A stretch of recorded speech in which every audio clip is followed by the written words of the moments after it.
This is a remix. Prepare for launch in 3, 2, 1.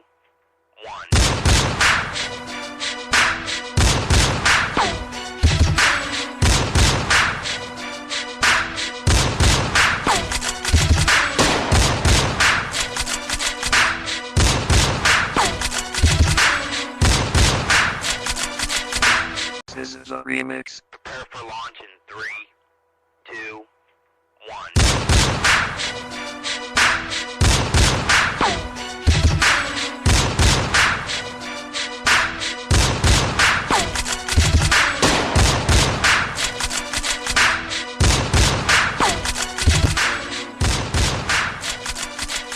Yun na nga.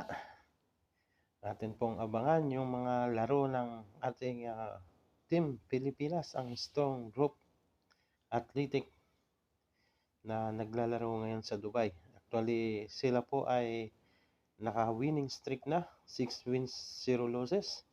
At ito po ang isa sa mga kapanapanabik na laro nila. Atin pong panoorin at ito po ay magdadala sa kanila ng advance para sa final. Tara, huwag na nating patagalin ito. Let's watch. Panoorin na natin.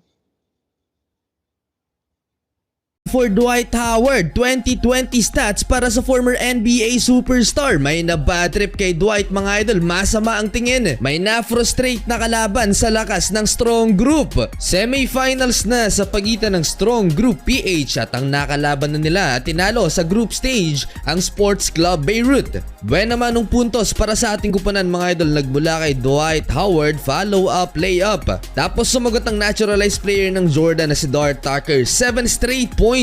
Siguradong mapapabuhat malala itong dalawang import ng Lebanese club. Kevin Kiambao as usual, hindi nagbago ang performance. Parang import, 8 points sa first quarter for KQ, shooting 2 3-pointers to take the lead over Beirut. Contested pa yung second 3-pointer ni Kevin Kiambao. Ang kagandahan sa team na to, hindi nakasandal sa mga import mga idol ang mga Pinoy. Justin Baltazar nagtala din ng 4 points sa first quarter, habang 4 points din ang naitala ni Dwight Howard. Sa kabila, import to import connection, alley-oop dunk. Natapos ang first quarter lamang ng 5 points ang Strong Group PH, 22-17. Second quarter, naitala ni Jordan Heading ang kanyang first 3-pointer of the ball game. Nakakasagot pa so far ang Sports Club Beirut. Andre Blatch hindi nakapaglaro, nasa upuan lang dahil last game nga hindi maganda ang pagkakabagsak niya, wala namang seryosong injury si Kuya Andre. Lumobo sa double figures ang lamang ng Strong Group PH and Kevin Kiambao. Nakakailang 4-point play na sa tournament na to. Nagsilbing point guard ng Strong Group PH si Mackenzie Moore at magandang pagkakasetup niya sa kanyang mga teammates, particular na kay Justin Baltazar na mainit din sa 3 3-pointers sa first half. Napaka-solid ng handles itong si Mackenzie Moore, finding the open man sa ilalim Justin Baltazar. 12 points for Balti at ang napakagandang lob pass niya kay Dwight Howard.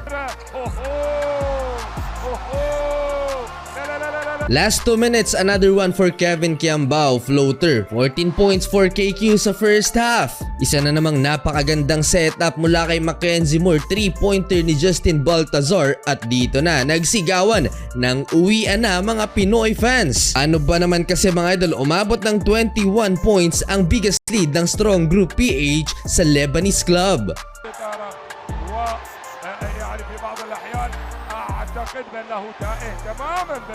Natapos ang first 2 quarters in command ng Strong Group PH with 16-point lead, 50-34. 8 assists for Mackenzie Moore sa first 2 quarters. Start of third quarter, na-frustrate itong si Ali Haidar, nag-airball at na-block naman ni Dwight Howard ang big man ng Sports Club Beirut. Na-bad trip na si Haidar at nakapag-dropa ng foul sa kanya si Dwight Howard. Isa pang masamang balita sa kanilang kupunan dahil na-injury ang kanilang ace player na si Sergio El Darwish. Frustrated na halos lahat ng kalaban at eto, napapasuntok pa isang point guard nila. Napakaganda ng pasahan ng Strong Group PH, Jordan Heading to Dwight Howard and Dwight to Kevin Kiambao layup. Habang tumatagal, mas gumaganda yata ang pasahan itong Strong Group PH. Huling 6 na minuto, nagsiliparan na Andre Robertson and Dwight Howard.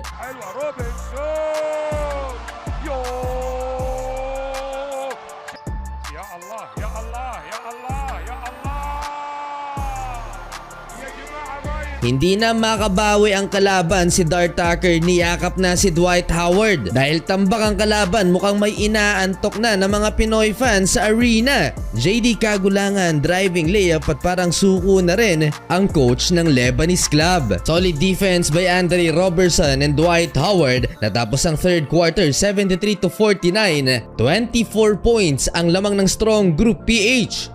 Fourth quarter, napatake over pa ang dalawang import ng Sports Club Beirut. Back-to-back slam dunk ng kalaban. Pero si Dwight Howard ayaw din patalo, 20 point. Pero si Dwight Howard ayaw din patalo, 20 point, 20 rebound para sa former NBA superstar. Sumisenyas pa si Coach Charles Chu na dapat may tawag, pero hindi na kayang dayain pa ang laban dahil sa napakalaking lamang ng strong group PH. Well, sa huli mga idol, panalo ang strong group PH at sila ang mag-a-advance sa finals, kakaharapin ang team ni Wael Arakji, ang Al Riyadi ng Lebanon. Undefeated din ang team na yon mga idol.